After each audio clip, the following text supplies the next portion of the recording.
Cincinnati, we gon' rise and in the jungle, we unite and tripping orange and black and white. All day when we fight, live and die in these stripes. Now who gotta move rockin' on? Now who wanna move crossing on? Now who wanna move out on? If you got stripes and you let the city know you rock them, there we got them.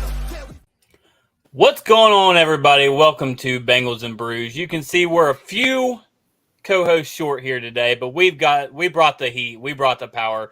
Mr. Austin Elmore from 700 WOW. You're with iHeart. You guys are with iHeart, right? We are, yeah. Yeah. Is there any place that you are not currently working? No, at the moment, no. I'm a little bit of everywhere all at the same time. I'm glad you guys are having me. Seeing that intro, there's some star-studded groups, star-studded people that have been on here, so it's an honor.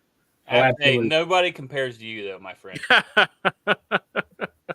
Starting off with some lies. I like it. Exactly. You know what a great thing to start out with is? Midwest Best Barbecue and 50 West Beer, proud sponsors of this show. That's not a good thing to start out with. The perfect combo. Absolutely. It's a match made in heaven right there.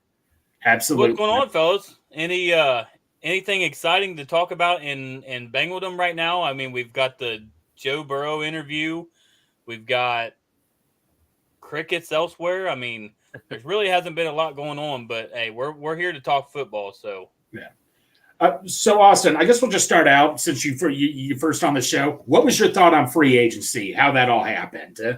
Yeah, I thought that they did well. I didn't think that they did too much. I mean, I know a lot was made about the amount of money that they still had left over, but they addressed a lot of the issues that they had.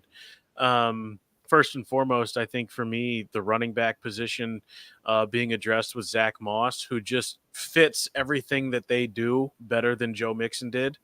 I think is going to open up some things. And then Sheldon Rankins, who can do a little bit of everything on the interior. It's tough. I mean, that defensive line was beat up last year, injuries, and they were just kind of embarrassed at times. And Sheldon Rankins kind of being a veteran guy who can also play the run, also rush the passer, maybe take some of that heat off of BJ Hill. I liked overall what they did. And my favorite move was bringing back Von Bell. I'm a big Von Bell guy. I'm an Ohio State guy. I've been watching Von Bell for 10 years. And yes, exactly. So I was fired up to get him back, cut down on some of those explosive plays, hopefully. And I'm sure Lou Anarumo felt the same way. Oh, absolutely. Absolutely. You know, a personal favorite move of mine is it surprised me a little bit because we got back Tanner Hudson. We got back Drew Sample. Mike Gesicki. I wanted him last year. When I found out he only signed for $3 million with the Patriots, I'm like, you've got to be kidding me. We couldn't have gotten to that. And when I found out we got Mike Gesicki, oh my God, I was so fired up when we got Mike. Yeah. And you know, something that I found interesting from some of the reports from minicamp is that not only is he lining up as a tight end, not only is he lining up in the slot where most of his slots were, his snaps were last year with New England, but also he's lined up outside a little bit. And I think that's one of the interesting parts of the offense going into training camp. This dude is huge. He's like 6'6", whatever he is. He's extremely athletic. And if you can put him on the outside and you've still got weapons on the inside and you still got T. Higgins and Jermaine Burton, that's a part that I don't think I fully grasped until I heard it at minicamp that, oh, shoot, Mike Gesicki can play outside too. I think that's really interesting. Mm-hmm. And we got plenty of depth there in general. Since you kind of brought up Burton, I guess we could kind of hit straight to the draft. All that the draft, I thought we hit a bunch of needs in the draft. I mean, they made a big pick in Mims. Second round. I mean, the DTs going in the second round. I was like yanking my hair. I'm like, great, we're screwed. All these DTs are gone. But I found out that Jenkins was still there. But I'm like, yeah, he's going to be gone. But it kept coming and coming. I'm like, and when I found out we got Jenkins, I know you're a Ohio State fan and all, but I think you can vouch you were happy about that. Yeah, it's tough. It's tough with all these Michigan guys now playing for the Bengals. But as long as they're wearing the orange and black, I can get behind it. But yeah, I was sweating it out too. And I know the Bengals were, from everything I heard, is they're like hoping and praying that Jenkins is going to fall to him. Mims, I think I think everybody saw them pick him and think, okay, well, this is a guy who's going to, next year going to have a chance to start. And my hot take kind of all offseason has been Amarius Mims is going to start week 1. I don't know why I'm saying that. I don't have any inside information. I just have a feeling that the kid is going to come into training camp and really impress and have a chance to compete for that job. Or maybe there's a training camp injury and Trent Brown has to play on the interior or something along those lines. And, he got some reps with the first team, albeit minicamp doesn't mean much, but without Trent Brown there, he seemed to be really impressive. So I think that's an interesting thing to keep an eye out on. And we were talking about this on our show the other day, the amount of just about every top flight pass rusher in the NFL besides Nick Bosa is on the Bengals schedule this year. So it's going to be difficult for that offensive line. And that I think is going to be good for Mims to be going up against Trey Hendrickson every single day, going up against Miles Murphy every single day. And then Chris Jenkins and McKinley Jackson. I like those two picks because I was pulling my hair out. As you can tell, I don't have any left. Watching them try to stop the run last year. And those two guys being there, as I mentioned, Rankins as well, gave me a lot of hope that, okay, they can at least get off the field a little more frequently and not be in so many short down and distances that keep drives alive. Absolutely. Yeah, absolutely. I think the key for this year, and it seemed like in the draft and in free agency, has been just honing in on the versatility and trying to be more versatile, offense and defense. You look at these guys they brought in and just the amount of different positions that they can play. I mean, Von Bell, he's more of a kind of a one-trick pony, but he can still play on the outside, or not outside, but on the back end a little bit. And just every other guy, it seems like they just have this arsenal in their bag, and that's what's got me excited. Defense is, I'm telling you, there's a lot of people that are sleeping on this defense this year. Yeah, I think it's going to be everybody trying to get on the same page about what exactly their role and their responsibility is going to be. And that's where I think Von Bell is really valuable, especially on that back end. The Dax Hill thing is really, really interesting because he's got the speed, he's got the athleticism to play on the outside, but fundamentally, can he do it? And that's another situation where going up against the best wide receiver core in the NFL every day in training camp is going to make him a better cornerback. And so I think there's going to be some growing pains there and maybe even especially early in the season.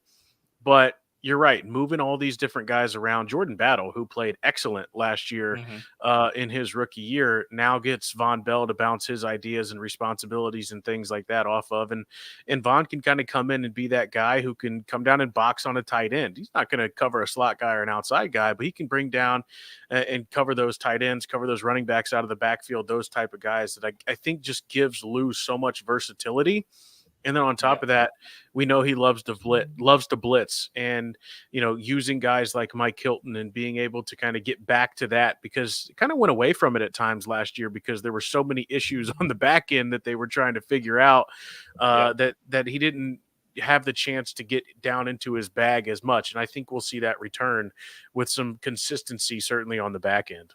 Yeah. And I think you can see, maybe if Dax doesn't get the starting role, which I still think that he has a pretty good shot of getting it, but those corner blitzes, that you didn't see as much last year where, the guy comes in from outside, and Dax has always been a healthy tackler. We'll just say that. And to see him once again, Lou go in there and just pull out all his tricks with the different, like I said, versatility in the back end.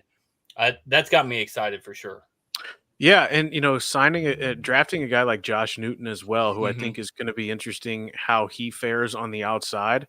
But Dax Hill and DJ Turner are the two fastest players on the team, and so I'm thinking that Lou Anarumo is going to try to tap into that, especially on blitzes, to say, okay, if this guy can get from point A to point B right now, that's going to throw a wrench into the offensive plans. And having that sort of speed and athleticism on defense is huge in today's game, and kind of forgotten about that you can use it in the blitz game as well. So I'm really interested to see what Lou comes up with that speed at his disposal. Yeah, exactly. We're talking corners right here. Do you see them adding another corner? Because after Cam Taylor-Britt, I'm not getting down on Dax, and I hear that they are very high on Dax in practice right now. That's just a lot to ask for him to go from safety to corner, outside corner. I mean, that's a big thing to ask for. DJ Turner was kind of up and down, but not even get a guy to start. But Eli Apple, still out there. If Yeah. he knows Lou very well. Not even a guy to start, just another depth piece to have, a good veteran presence to have. Couldn't you see them going after a corner free agency? Yeah, I mean, maybe I don't. I want to say probably not right now. Right. I want to give them see if I would imagine they want those guys to get as many reps as they can Yeah.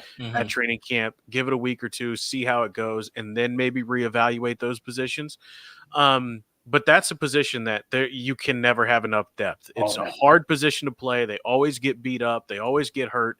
So I would imagine they're always looking at that. I think I've had my fill of the Eli Apple experience. But that type of guy, someone with familiarity in the system, wouldn't be surprised. I know DJ Ivy is recovering from the knee injury. That'll be interesting to see how he does. They re-signed. I'm blanking on his name all of a sudden. The slot corner. Jalen Davis. Jalen Davis, yes, thank you. He not a big name, not a lot of snaps, but I thought he was okay last year. I thought maybe he took a step forward in development as a slot guy and kind of learning from Mike Hilton, so he'll be another name to keep an eye out on. I do think they'll look at it. Don't know if it will be until a week or two into training camp. Yeah, exactly. Jalen Davis, hellacious last name, by the way. No relation. No. So, sticking on the cornerbacks, I agree to some extent. Like, I like the idea of bringing in a solid cornerback, like a veteran guy. But I've listened to quite a few podcasts for like Draft Nicks and people of that sort, and there's a lot of guys that are really, really high on Josh Newton, and that, I mean, there's several people I heard they thought he was early second rounder, and to see the Bengals get him, I'm very excited to see what Lou can do with him. Yeah, if I'm not mistaken, he had a pretty decent draft stock until he returned to TCU. It kind of struggled a little bit. Their whole team took a significant step back. They were just bad altogether after they got smoked. But the leadership, I know we've all seen that video of him giving that speech to his team, getting the troops fired up. That type of guy, that type of sponge, I think will fit in perfectly. And there's always a surprise in training camp. There's always one of those guys, and I wonder if he could end up being that guy that people have already kind of forgetting about, and in a position that's so important to this team's success. Yeah. Yeah, absolutely. So to the safeties, Geno Stone. Were you surprised though they got both him and Von Bell? I mean, like I thought they had a safety, but adding hey, you can never have enough. And Geno Stone gives you that, because a lot of big passes like that Pittsburgh game. I mean, no offense to Dax or anything, but he was responsible for that Pickens touch. Just a lot of miscommunication. Geno Stone. I'm not saying he's going to be Jesse Bates, but he's still young. But he's going to be that guy that's going to see everything, get you those interceptions, break up passes. That was a big sign. But to get Von Bell, I was very excited. But yeah, we definitely have a loaded safety room right now. Yeah, Geno Stone more closely cut from the same cloth as Jesse Bates, I think, than what Dax Hill is. And I think that's kind of where that came from. He's still so young and a lot of familiarity within the division. I think he probably saw this as a chance to go and better himself and then eventually go get another contract, and was kind of running out of places for him to play in Baltimore. That's kind of a move that's flying under the radar to me. I even kind of forgot about Geno Stone, but you're right. I remember scratching my head thinking, well, Jordan Battle played so well this year, and the Von Bell possibility, and where's Dax Hill going to go? And then we started to see the writing on the wall. But you're right, that position and primarily the explosive plays over and over and over again hurting this team. The Bengals really fixed all those. Well, we don't know if they fixed them yet, but they addressed all those issues to say, okay, these positions let us down. Let's get depth. Let's get experience. Let's get athleticism to prevent this from happening again. And the Geno Stone, I think, is a big part of that. It also makes me interested not only where Von Bell is going to be, because he's going to have to be on the field, but Jordan Battle as well, who was one of the highest graded rookie safeties in recent memory, because according to PFF, and I think was the highest graded rookie safety of every rookie safety in the league last year. So I remember when Jordan Battle was drafted, Daniel Jeremiah of NFL Network said, this is a guy who can come in and start day one in the National Football League. And I remember saying, oh, really? And he ended up, little growing pains early, but got to that point. So year 2 of his progression is also going to be helpful. Think of all those guys playing first year back there last year. DJ Turner kind of ran into a wall late. Jordan Battle didn't really know what he was doing. Dax Hill didn't really know what he was doing, but kind of grew into it. Even Cam Taylor-Britt, we saw that his first year as well. So it's just like with anything else. The more reps you get, the better eventually you are going to be. And I think with the veteran presence that they've added, it's going to be huge for them. Absolutely. Yeah. And I mean, I do want to kind of keep talking about football, but I want to venture away a little bit because, I mean, I guess it's still technically football, and I hinted it at the beginning of the show, but Joe Burrow is starting to get out of his comfort zone a little bit, starting to do quite a few more interviews, doing a few more things. First of all, are you a fan of the backless tuxedo? And will you be wearing that to any weddings anytime soon? I won't be wearing that. I can promise you that. But I think Joe Burrow should wear it as much as he wants. If my back looked like that, I'd be wearing a lot. I thought that was funny. The story was like, "Hey, do you want to participate in Paris Fashion Week?" And he's like, "Yeah." And he's like, "Okay, cool. This is what you're wearing." Didn't really have a chance or a choice in it. So I thought that was pretty funny. But I guarantee you, there's going to be people showing up to Paycor Stadium week 1 with no back on a suit jacket. Oh yeah, it's going to be hilarious. I mean, when you saw from the intro, I'm not worried about. I'll wear can titties for all I care. But I mean, I might show up in a backless tux. Yeah, I'll get Sarah, see if she can work on that for me. Yeah, you got what, 8 weeks to figure it out? Exactly. I'm gonna have to start hitting the gym pretty hard though. But going into the interview a little bit, I did want to ask you. It seemed like he caught a lot of heat for the whole 18-week schedule thing. Yeah, and I personally wasn't a fan of that. I mean, the guy doesn't hardly talk at all, and now that he's starting to come out of his comfort zone, why are you going to get mad at somebody for voicing his opinion? I wanted to get your thoughts on that. Yeah, I think Chase Daniel was the big one who talked about it, the former NFL quarterback. It's one thing that Joe will have to learn as he puts himself out there more. People are just going to be more critical of the things you have to say. Mm-hmm. And his voice carries a lot of weight, especially as Chase pointed out, as a top 5 quarterback in the NFL. But as with most things on the internet, it's a clip where you don't exactly hear the entire context of what the question was in an 18-game schedule. Here's the way I see it. The players know that 18 games is coming. Period, point blank. They've known that for a while. And their whole idea, and this is maybe Joe sending a subtle message to the Players Association of, hey, we'll do 18 games, but you guys have to take care of us. You have to do a better job of taking care of us. Because the players want the game check for the 18th game, and the owners want the stadium filled up for an 18th game, and they get that revenue as well.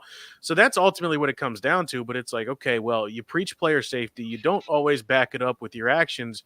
Now you have a chance to do that when we do eventually go to 18. Here's some ideas for how to make it work for you and for us, is basically all Joe was saying. And, I think the NFLPA, for the most part, is a poorly run organization. However, they do have a lot of impact, and that sort of thing coming from a top player in the league can be enough to get their attention to say, okay, well, we know that we're eventually going to get to 18. We do have to do this right, because if not, players have more platforms and more voices and more opportunities to voice their displeasure than they ever have before. Yeah, I mean, you hear a bunch of other players give their opinions. I mean, it's just like he has a right to say what he wants. And like Derek said, he hardly ever says a single thing. It's not like he complains all the time or anything. Like, I don't even know about this. Social media in general just takes everything. Out of context. It's just while we're streaming on Facebook and Twitter, let's go ahead and bash social media real quick. No. Well, if there's one thing I have learned in my career, it is that people only hear what they want to hear. They only read what they want to read. Most people see something or they hear something with an already preconceived notion and take with it, what they want out of a particular comment without trying to do the whole picture. It's one of the things I fight with people on Twitter about all the time, much more than I should. Thankfully, I'm getting better at not snapping back at people. But yeah, most of the time you just pull a little bit of something or you only hear what you want to hear. Right. And that's where those conversations can kind of go off the deep end. Well, I'll give you a funny story. So when free agency started, Bengals fans were just freaking the heck out. They were saying, why aren't we spending $80 million on players? Why aren't we signing 5 players free agency to $100 million contracts? First time in my life, Austin, I just sent out a tweet saying, let's all take a deep breath and calm down. Yeah. I asked for it right there. Fans started coming at me. I have one fan saying, we have a right to be unhappy. Dude, Tobin has that look on his face like he doesn't care. And there was one guy that came at me. He's a guy I know personally, but I just couldn't take it. I just said, go root for another team, then. If it upsets you all that much, go root for another team. And I had to backtrack myself, and I talked it over with that guy. We're cool now and all that. But Austin, man, the first time in my life, I just couldn't take it anymore. You know, I will say the best thing on social media is the mute button on Twitter. Yeah. Oh, yeah. Absolutely. Thing ever. Gosh, where would we be without that? I'd be in trouble. Right. I'm gonna try that next time I tell my wife to calm down and see if I can. Good luck with that. Get a mute button or something. Yeah, let us know how that goes. Yeah, but back to the offensive side of the ball. I mean, you look at the wide receiver room, Austin, man. I think this is the most. I think in this Zach Taylor era, this is the most loaded wide receiver room we've had in quite some time, man. I mean, yeah. And Trent Irwin is your 6th wide receiver. That's pretty good. Trent Irwin could easily be a 3 on a couple of teams right now. I mean, this is woof. Yeah, that sort of comfort between Burrow and Irwin too, and the relationship that they have. I mean, he's thrown some beautiful touchdown passes to Trent Irwin over the last couple of years, but the ability for just about everybody except for T. Higgins to play every position just opens up so many different parts of your offense. And I think the reason why I'm so excited about the offense as a whole this year is I know that people love Joe Mixon. I know he's a fan favorite, but he just didn't fit what they were doing at his age anymore. And he really didn't fit for the last couple of years. He had 1,000 yards and he was okay. It just didn't fit. Now Chase Brown and Zach Moss and their ability to pass block, their ability to catch the ball out of the backfield, their ability to be more explosive in between the tackles is going to create more opportunities in the run game. And Tyler Boyd, a guy that, God love him, one of the great Bengals of all time, really can't play on the outside, really can't play in the backfield, really can't play any other position except that slot. And it's not the same great slot receiver that he was a couple of years ago. So you had 2 guys that really weren't exact fits into what you wanted to do, and that prevented you from moving T. Higgins from left to right. It prevented you from moving Jamar Chase into the slot, from allowing some of the other players to get in there, even Irv Smith, to an example, he could have been better suited in some of those slot positions. So now with those 2 guys removed, and it's not a slight against them, it's just they don't fit as much into what Zach and Dan Pitcher are trying to do. Gesicki can play everywhere. Burton's going to be able to play everywhere. Chase, we know, can play everywhere and the backfield. Chase Brown, I don't know if you guys read what Paul Dehner Jr. has written on The Athletic the other week about how he worked with a wide receiver coach, him and Andre Yoshivas, this offseason to improve himself. And now he looks like a starting slot receiver in the NFL. You know damn well Dan Pitcher and Zach Taylor are going to try that out. All these different guys, you don't know what personnel grouping is coming onto the field, how you're supposed to defend it, what formation they're going to come out against. And if the offensive line can stay healthy and just be league average, they're going to be fine going up against all those defenses across the NFL because there's so many different places to put the ball. And you got to have 2 people on Jamar Chase pretty much everywhere he goes. Speaking of Yossi Bosch. Yes. So, Austin, you clearly don't know me too well. Those who know me well, I'm like the biggest Yossi fan there is. I remember like in the early draft process, I looked at him. You know, the only downside is, I mean, he's an Olympic sprinter, very smart guy, came out of Princeton, hard worker. I mean, the only downside is he'll only play football for a couple of years. Yeah. What situation he's in right now? He's not forced to do anything big or anything. But Yoshi, man, he looked like, I know he worked his tail off this offseason. I think, could you make an argument Yoshi could be maybe not on this because of the loaded talent, but could he be a starter eventually, in your opinion? Oh, yeah, he could absolutely be a starter coming. I mean, you mentioned not quite as polished as maybe a Jermaine Burton coming out of Alabama, but he's another guy who was turning heads in minicamp because he showed up like, oh, damn, this guy's a better player than he was a year ago at this time. And he was relatively productive, extremely productive for an undrafted free agent rookie Mm-hmm. last year, catching some touchdowns. So that excites me. I think one of the parts of the Bengals we don't give enough credit is Troy Walters is one of the best coaches in the Yes. NFL. And the Bengals being able to keep him around as long as they have been, man, that is huge for the development of those wide receivers. And obviously Burrow helping as well. And just Zach Taylor's familiar. Dan Pitcher's been there forever. It all just kind of works together that they had a plan. Yoshi, this is what you need to work on coming into camp next year. Let's see it. And he showed up to mini camp ready to do that. And that sort of development quickly for a guy who's an insane athlete, incredibly smart, is just going to accelerate that to say, okay, this dude could be a starter and an impact player a lot quicker than we thought he was going to be. And that could be one of those big hits for Duke Tobin and the staff. 100%. Absolutely. Yeah, I'm excited for him. I think I could see him pushing for that wide receiver 3 role. It'll be interesting to see when this year's all said and done, the snap percentages of, I mean, Burton, Yoshi, and then you got Trenton Irwin, and even Mike Gesicki too, because like you said earlier, I think he's going to be. I could see him playing more snaps as a receiver than he will as a tight end. Yeah, especially as Greg mentioned earlier, getting Tanner Hudson back as well. I mean, those guys that's another guy who showed some positive development at the end of last year, and the Bengals are very confident in the blocker and the person that Drew Sample is as well. So certainly beefed up that, drafted Tanner McLaughlin as well, I think. So yeah, that whole room is improved. The wide receiver room is improved. The running back room is improved. Maybe you could make the argument they could sign another one. Altogether, you feel better about this team at every single position. You have a little bit of question mark, sure, about Burrow and his wrist, but everything seems to be going in the right direction. They're a better football team right now than they were at this time a year ago, and that's all we can ask for.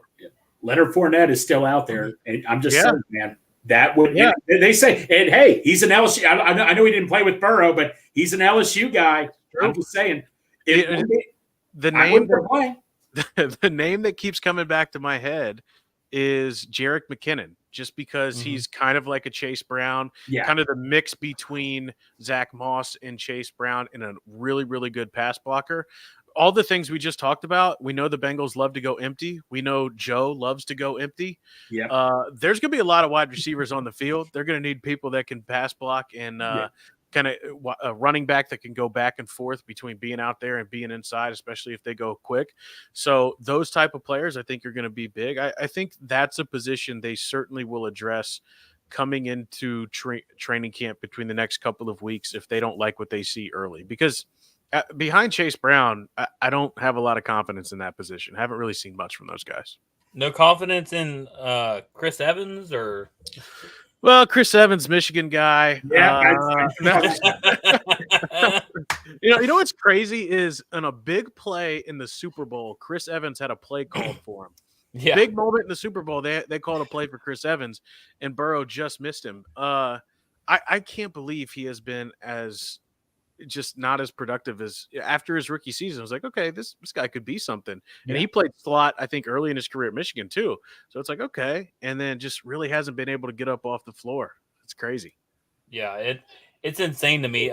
And every year you see flashes of this guy and you think, man, this like, why is he not out on the field more often? It's just, I don't know what it is. I don't know who's got pictures of him or what's going on, but for some reason he would like to know as well. I know that they've tried Chase Brown in this position, but this new kickoff rule, I think, is going to be crazy. And I wonder if that's something that he could force his way onto the roster with, if he's good at that, especially if Chase Brown is getting more opportunities in the offense. Now, from what I've been told, the Bengals think Chase is built to be this guy in the return game.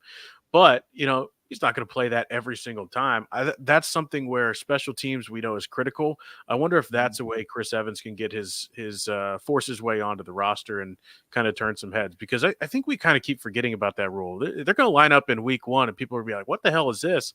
And then you realize it changes the game without changing the kind of core of the game. The fundamental core of the game, but also field position is going to be entirely different. I think we're see more returns than we've ever seen. We've already seen some teams like address that specifically. Even Pittsburgh go and get Cordero Patterson, one of the best returners of all time. Oh yeah. So those types of guys, I think somebody signed a rugby player too. So that play is what I'm really interested to see over the course of joint practices, preseason, and training camp as a whole. Absolutely. I personally have never been more excited for the opening kickoff in my entire life. It's because you don't know what the hell's going to happen. Oh, exactly. For it, week one's going to be sold out. Every person should be in their seats for the opening kickoff because it's going to be insane. History. No more bathroom breaks during the kickoff, right? Well, Dale, I called you Dale. Sorry, that's a normal code. Derek. Derek, I hated it against Cleveland because every time Josh Cribbs got the ball, I'm like, what's going to happen? What's going to happen? Josh Cribbs drove me nuts. Yeah, Josh Cribbs was a from beast, a pass right there. Yeah, exactly. You remember he had a TV show, Josh's Cribs? Do you guys remember that? No. Did he? It was on Fox Sports Ohio. It was called Josh's Cribs, and it was basically just a reality show about his life. I hated it because he became so likable as a Cleveland Brown. I was like, damn, this guy's cool. I know he drove me nuts every time he got that ball. I always hated, watching like the HBO Max. I can't think of the name of it now. They're getting ready to do the whole AFC North this year. Hard Knocks. But Hard Knocks, that's it. Every time they do Hard Knocks, even if it's a team that I hate, you always find a way to fall in love with certain players. Oh yeah. Yeah. I could definitely see that happening. It's funny, in our studio today, I had NFL Network on, and they were playing the Browns Hard Knocks from a few years ago. I remember that. Yeah, and I was like, I remember some of these guys. Yeah, you got that offensive line coach. Yeah, I remember that. That guy was Bob Wiley. Bob Wiley, that's him. He was hilarious. Oh my God. Yeah. That dude made that whole season. It was great. Oh, absolutely.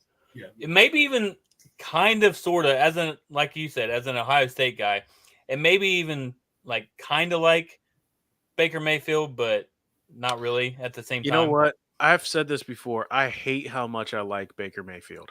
I constantly tell him just because of the whole stake in the center of the field thing. Yeah, that has made me forever dislike that guy. It's like a Taylor Swift song.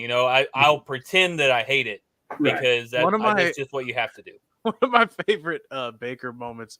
He was at Oklahoma, and Kansas refused to shake his hand. I remember that. And he grabbed his groin section and then threw for like 700 yards on him. And I was like, all right, I like Diced this dude. him up. Yeah, I like this guy. Well, I'll say this about Baker. I just think he had maturity issues. He clearly had maturity issues going to the NFL. I'm so happy to see he's doing so much better for the Buccaneers. That he totally revamped himself. That was $100 million. Exactly. Yeah. So, Austin, I'm going to ask you just a question. Him and I both like certain types of quarterbacks. Which quarterback would you take to start out your team? Kirk Cousins or Jared Goff? Just be straight up. Oh, good question. This should be a good question. I don't know where either of you side on this. I'm going to say Kirk Cousins. Oh, Austin! Austin! Got him. Oh, hey, man. You got to go. And he'll tell a dad joke and just completely get you on another level. I fell in love with Kirk Cousins on that quarterback show last year. One of our other co-hosts, Pork Chop, he was just saying he fell in love with Mahomes watching that show. And that's getting to see that other side of Kirk Cousins. That's the side that I fell in love with to start with. And he's always been consistent too, is the thing. Yeah. Like, he's not an elite level quarterback, obviously, but it doesn't matter what team he's been on. He's always been consistent. The new version of that show, I think, starts tomorrow with wide receivers. Yep. So I'm interested to see how that goes. I'm gonna fall in love with somebody on that too. But yeah, Goff, he's all right. He's not a top 10 quarterback in your opinion? I don't think so. Well, maybe. Come on, man. Oh. And see, this is what we had the He's argument. got some weapons now. He's got some weapons now. He's gotten better. I'll give him some credit. But I'm happy for him. He did go to the Super Bowl with those guys. Right. Yep, absolutely. Yeah, and I mean, Kirk Cousins was several times over just to play away, it seems like, from making it that far. But we've said every time we've done the ranking shows for quarterbacks. Goff is probably that 12 to 15 range, somewhere in around there, and it just eats Greg up every time we say it. I mean, that guy could have easily have given up. That usually when a player like that gets traded, that player is never the same again. Like I said, you just got to have so much respect for Goff. He could have easily said, "I hate my life. What did I get myself into here? They gave up on me." You just got to feel. I mean, you got that Lions team. Even if they're a rival with someone, you just can't hate that team. Like I never watched the Lions on Hard Knocks, but everybody that told me that watched them just said good. They like that, like the coach Campbell. How can you not like that team right now? I think two things about Goff. When they traded him, when the Rams traded him, he went into Sean McVay's office and said, "Tell me why. Like, explain it to me." And they had a tough conversation. And instead of just kind of putting that away, like you said, and kind of giving up, he went to Detroit and had this perfect marriage with Dan Campbell. Just they could not be more right for one another. So that's a big part of it. He's sneaking up on the top 10. I'll put him at 10. Okay. For the argument, I'll put him at 10. All right, we're cool, Austin. Okay, I think we had him. We ended up putting him at like 12, so we're not too far off. We'll put him at 10. Right. Yeah. But no, speaking of, go ahead. I was going to say, speaking of quarterbacks, I want to kind of branch off from just Bengals talk a little bit and get your thoughts on the quarterbacks in the North this year. And like, where do you think that it'll be Russell Wilson? Do you think it'll be, our guy from Ohio State, Justin Fields, or do you think? And then the whole Deshaun Watson thing, like, what are we going to see from him this year? And obviously, Lamar Jackson is going to be Lamar Jackson as long as he's healthy. Yeah, a lot of turnover in the division when it comes to coordinators. When it comes to Pittsburgh, Arthur Smith did things with the Falcons the last couple of years that made me scratch my head, especially when using their weapons, and they need desperately another wide receiver. Russell Wilson wasn't that bad last year. He was okay for a bad team and considering a coach that hated his guts. So I'm going to say Russ probably is going to be the starter there, but I think we'll see a lot of Justin Fields, and that's going to be just disgusting to see him wearing that uniform for me. But how can they get the most out of the guys that they have? Traded away Deontay Johnson, who's one of their best players because he's kind of a locker room problem, which seems to be a common theme with Mike Tomlin. A bunch of bad guys in the locker room. They just had another guy get suspended. So, for a guy that's never had a losing season, won a Super Bowl with Bill Cowher's team and then got smoked in another one. I don't know if he's that good of a coach. But I think it'll be Russell Wilson. Hard to say what they're going to look like. I think they'll try to get another receiver by the time the season starts. In Cleveland, same situation. Ken Dorsey comes in, who was the OC at Buffalo at the beginning and part of their success over the last couple of years. Deshaun Watson coming off his shoulder surgery. They have wide receiver issues. Jerry Jeudy, he's okay. Amari Cooper, pissed about his contract situation. Nick Chubb coming off of a huge injury. David Njoku, solid player. They've got question marks, and I would like to see what the Ken Dorsey offense looks like, and can Deshaun Watson just make decent throws, which he hasn't been able to do since he's been in Cleveland. Worst in the league. I don't know if you saw that. I think it was a PFF stat. He was the worst in the league at passes that were, I think they were considered inaccurate in the red zone. I can't remember the exact percentage, but it was a ridiculous amount. I believe that. And I think back to week 1 of last year, the Bengals got stomped, but it could have been 3 touchdowns worse if Deshaun Watson could throw. Like I was at that game, and there were so many times he missed wide open wide receivers. So that's going to be a huge part of their story. With Baltimore, Derrick Henry thing scares me, but they need 3 starters essentially on the offensive line. Like I was reading about them the other day. They've got 3 spots up for grabs on the offensive line. And that does not happen very often in Baltimore. No. And you can't run it as effectively if you're allowing so much penetration. We know how Lamar does with penetration.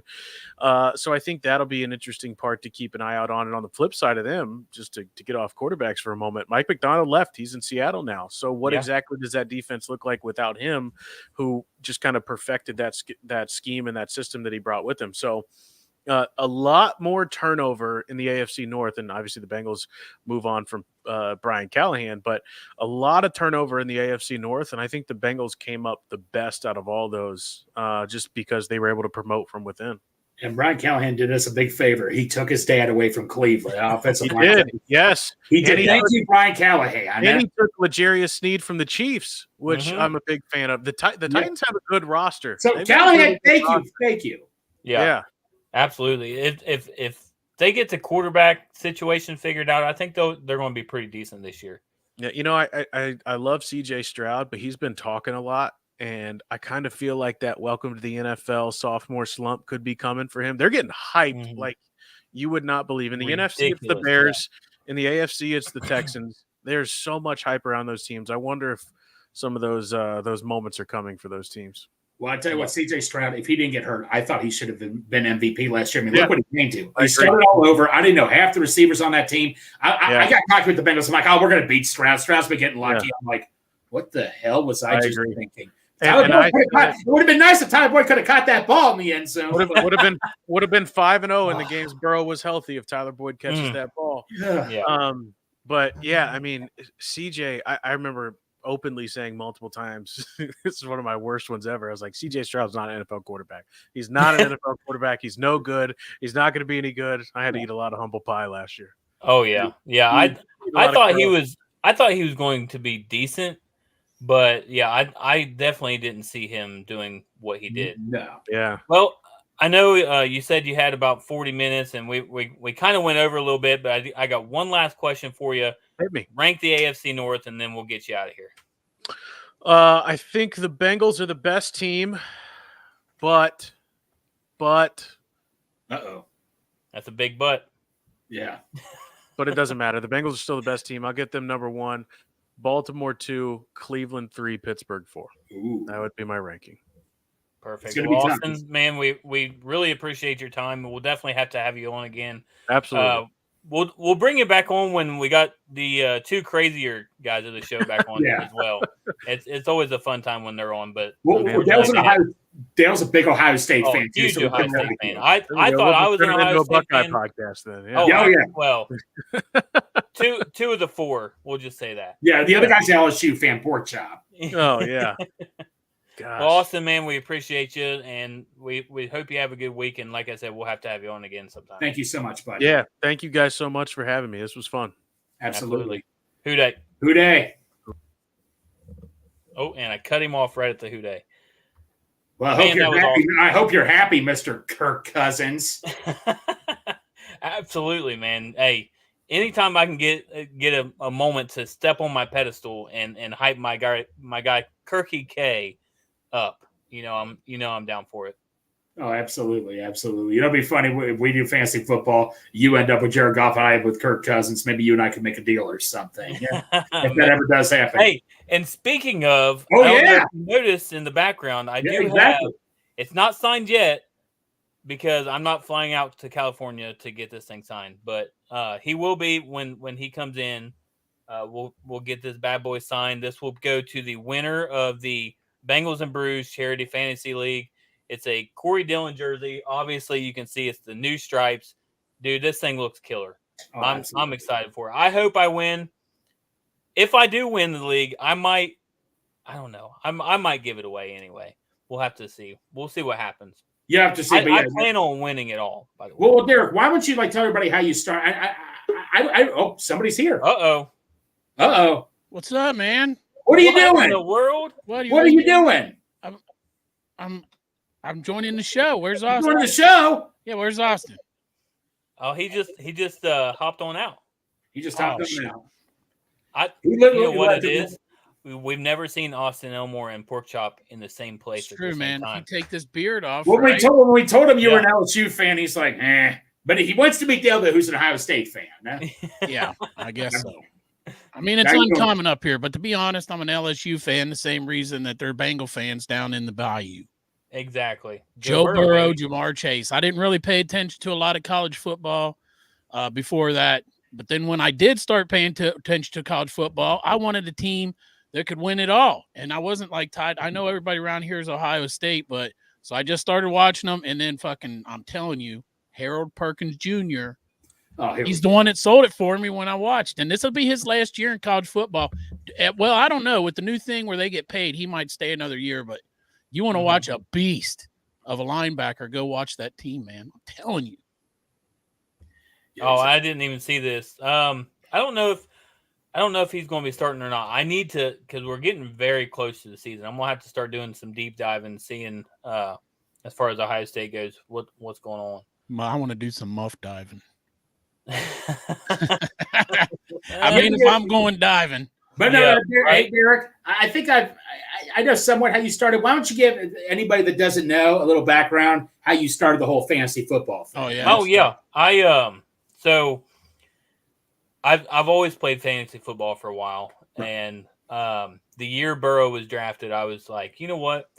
I really want to do a charity league. This is when I was dressing up. I called myself the Bengal, and I had this suit. You couldn't tell if it was a guy or a male or a female in the suit, but I wore it to games anyway. Do what? That's every time I see you. Well, that's true too. But no, I started doing that, and I started every donation to the Joe Burrow Hunger Relief Foundation when they first opened that up was basically your entry fee, and then it kind of grew from there. Every year we've had about 4 leagues, 4 to 5 leagues, sometimes 3, sometimes 2. It does, I think the first year I only had 2 leagues, but you get a donation to Project Game Day this year is what we're doing. So anytime you donate to charity, it's always a great cause, right? Yeah. Well, I'm turning that into fantasy football and making it fun for everybody. So there's going to be multiple leagues, and then the winner of each league will receive a Cincy hat of their choice, and that'll come from me. And then the overall winner will obviously get the signed Corey Dillon jersey. So if you want any more information on it, go ahead and DM me, hit me up, or the Bengals and Brews account. But yeah, just go on over to Project Game Day and donate. Well, I think we have a PayPal account, or I say we. I've done very little. I made a lamp too much, but you made it. Yeah, I made a lamp. I just go out and get spawned. I just try. Greg showed up. Yeah, exactly. He ate wings. You show up, eat wings, and I just drink. But it's an awesome cause. What they're trying to do there is get kids, adults with developmentally disabled, veterans, people like that haven't been to a Bengals game to their first game, and we're raising money to try to get them, their parking, food, drink, like all that kind of stuff too, into the game. So and it's gotten a lot more expensive in the past couple years because of certain number 9. Right. So yeah, just every little bit helps. It's a minimum $20 donation. Obviously, if you want to give more, we're not going to be sad or mad about it, right? Oh yeah, we are. No, I'm just kidding. But yeah, thank you all so much. You pulled a savage. I did it on purpose. You did it on purpose. Every time I'm like, I got to put on camera and deal with Craig. We can still hear you sneeze in the background. I did it on purpose. That's like doing this right here.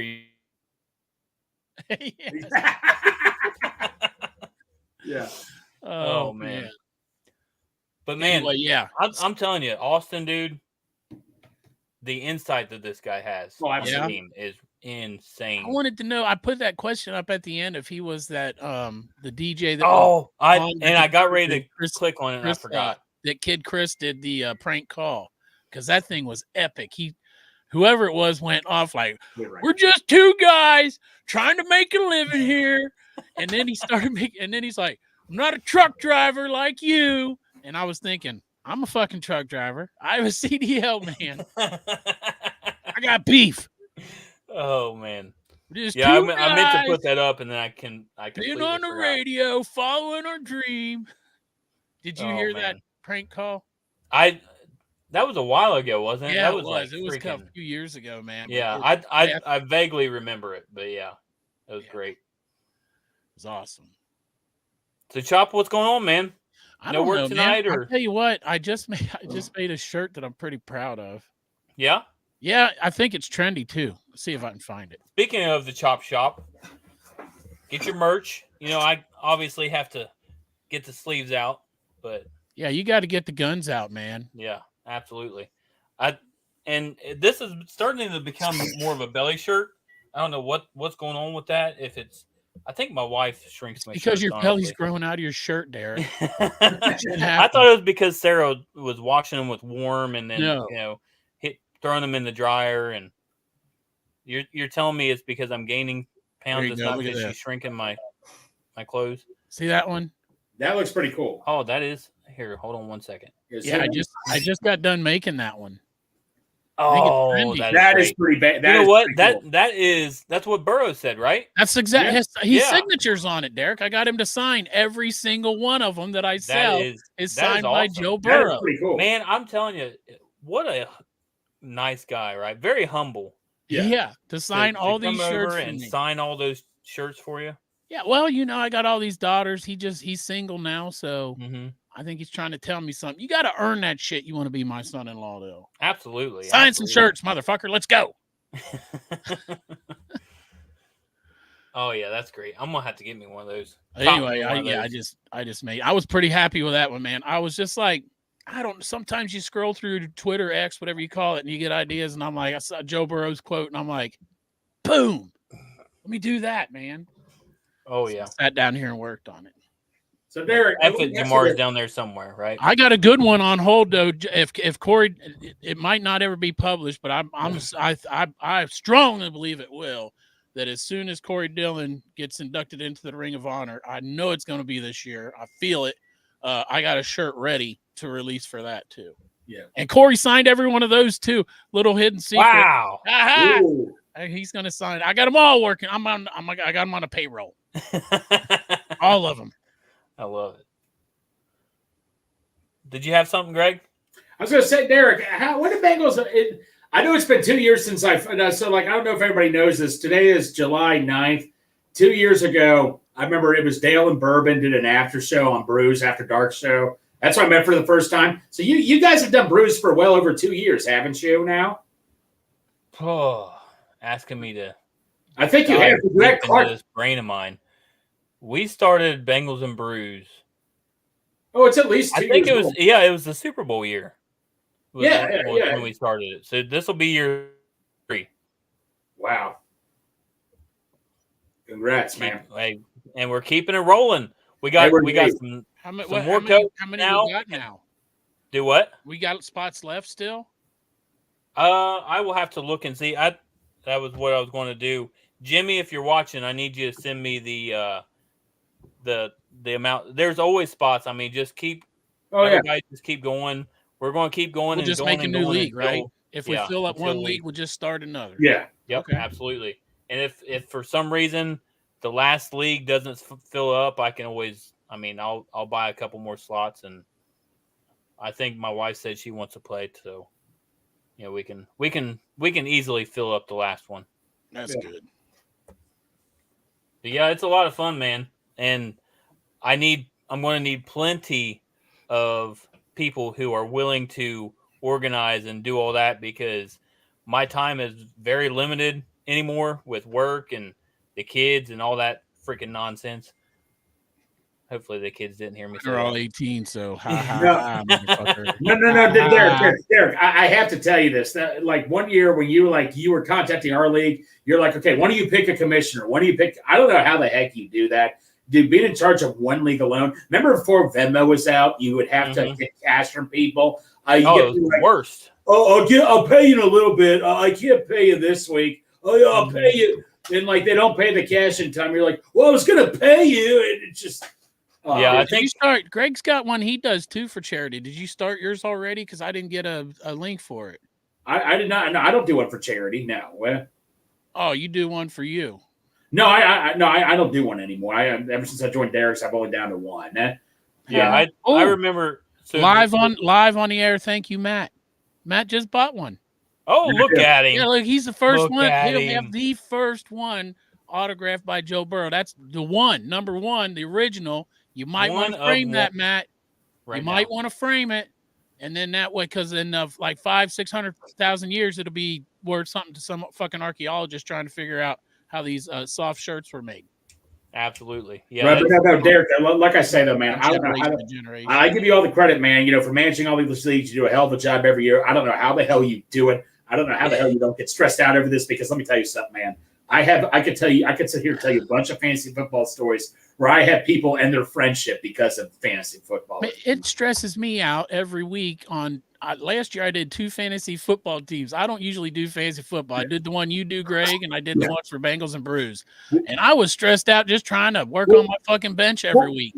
So I'll tell you a quick story. I got a bunch of stories, but there's one guy who was security at third shift. He had nothing better to do than just to bug my ass. He'd be like, I got a trade I want to make. Dude, I'm asleep right now. And then he's like, well, when you press accept trade and it says, are you sure you want to make this trade? And he said, yes. He's like, oh, I need to redo this trade. You need to let me do my trade. I didn't mean to do this trade. I'm like, then why would you accept the trade if you didn't mean to do the trade then? And all that. Too late.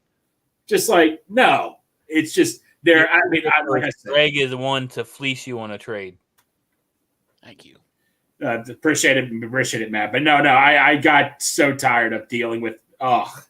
Yeah, it was rough, especially the first year I done it because I chose to be commissioner of all of them. Yeah. I was commissioner of all 4 of the charity leagues. Man. I was commissioner of the league I had with the guys at work, and I was also in like 2 or 3 more leagues on top of all the best ball leagues that I did, and it was just it was rough.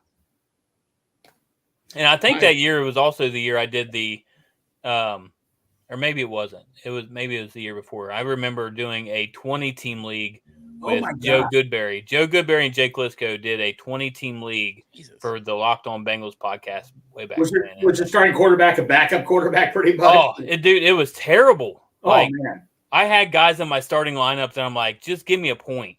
Right. Yeah, right. Catch How did you do? Did you? Oh, I got murdered. It was awful. Well, Derek, is there? In some leagues for the last place winners, you actually get a golden toilet for finishing last place. Yeah. I'd be like, that would be my best prize. I was going to say, I'd be arguing to finish last so I could get that toilet. I lost last year. I need my toilet. No, it's a little mini toilet. It's a little mini toilet. It's not an actual toilet you can take a dump in. Oh, okay. That's bullshit. Why don't we get a regular toilet and paint it gold and send it to people? Right? Here, I got that. Yeah, exactly. We'll get that Whoever one that can finishes follow last those. place in the league, expect a painted golden toilet from Pork Chop. Greg's got one that can flush 100 golf balls. But Derek, I don't know if you know this or not. I need a toilet that can tolerate me. And after the Presbyterian church, it can flush up to 90 golf balls. I'm like, this is me right there, and it's never failed me ever since. And that toilet's been through hell, man. Ever since Greg took that shit in that Presbyterian church, he went back to see what toilet model that was. He was like, man, if that fucker can take that shit, man, I need that in my house. That was a holy shit for sure. Oh yeah, man. Oh, absolutely. Hey, Presbyterians, they might think that they had it bad when they saw how he did that bathroom, but that could have been in the bush. That's true. It could have. They almost cleaned that. I was about to. I was looking around and my brother-in-law was going to pick me up. Like, man, I can't hold it any longer. And so I prayed to God, and the door was open, and I heard someone talking in there. And I tried to leave it how I had it. The door was open for the bathroom. Man, I'm doing God a favor by keeping that door closed after I leave, man. That church is condemned. It was knocked down to the ground yesterday. I don't even know what I was going to say where he's going with this, but I'm sure I'm about to find out. I'm not answering. I don't know. Oh man! All right, boys. Well, I got to be up at like freaking 2:00 this morning, or what in for? the morning. But I'll be up at 2 this morning also. Well, I'll be sure and text you. Oh yeah, I don't go until tomorrow. Oh well, yeah. But yeah. This has been an awesome show, man. Man, it was great. Derek, it was good. Hey, Derek, I'm just so happy you can make it this time. I know you've been busy. We're so thankful you got to be on it tonight, man. Absolutely. You got to see my pretty, evidently Casper Dick looking face. Yeah, we got to see that Casper Dick. You missed a couple hairs on there going clean shaven. Yeah. On your penis. Right? Yep. But no, you know what annoys the heck out of me? This freaking light absolutely flushes me out. I'm ever since. Yeah, like in person, you're not near as fucking. Well, no. Why do you think I wear sunglasses? Why do you think I wear sunglasses? The light shines in my face. That's why I wear sunglasses. Yeah, Derek got that fucking Casper ring light. It's on Casper mode. If you see this man in person, stand up, if you can't see behind me, like through me. If you see him in person, you'll be like, man, this dude must be West African. He is so dark. It's crazy. And of course, Fucking light. I gotta appreciate Crypt Keeper for always making me self-conscious. Yeah. But Yeah, anyway, but no, absolutely, anyway, one heck of a show. Once again, appreciate Austin Elmore. Here's the answer, though. To say how, because how. How? It's when yeah. you got to put your hand up Oh like man! this On that note, to be a real. But no, anyway, though, hey, we hope to see you all. We're counting out football season, man. Getting here close. Preseason, I think, starts this month. We can't wait to see you guys back in Lot 1, having some delicious 50 West beer, Midwest Best, tailgating at hopefully one or two of the. When's our first preseason game? Hold on for a sec. I know what this is. When are we all? We're all meeting. When is our first Bengals preseason game? I want to say it's like August 10th. Never mind. August 10th against the Buccaneers. I was about to say a month away. I really close enough. August 10th, man. That's going to be the first Lot Lizards tailgate this year. There you go. Lot 1 lizards, Lot just 1 so we don't lizards. get sued by By what? Whores? All Yeah. the whores, all the truck stop whores going to band together and get a lawsuit against us? Who knows? They might even be unionized by now. Yeah, Truck Stop Whores Union. It's a branch off of the NFLPA. TSHU. Yeah. Don't worry, I'm in a union. I'll be a rep and all that. I'll know how to handle. He's all in that whores union. Greg is a whore. Nobody's ever offered him $20 just to see what the fuck happens. But if you do, hey, it's a grab bag. Actually, you got nobody's ever seen Big Savage and a lot lizard in the same building. That's right. Exactly. Or have they? Greg knows his way around his. I know nothing. Greg knows his way around a sleeper cab. All right. On that note, we are going to end this the way it really should end anytime I'm on the show. The dot bot. Bengals and Brews, the podcast crew. Get up an orange arrow, pork chop too. Greg Luther, Big Savage, Top Bud King, Yoshi Lover, they bring the sing. Cincinnati Bengals, the pride of the city. Join the fun with pork chop, Polish Mayor. Listen in, laughter in the air. Bengals and Brews, the ultimate flair. The kings of the might know they care. Boom. Boom.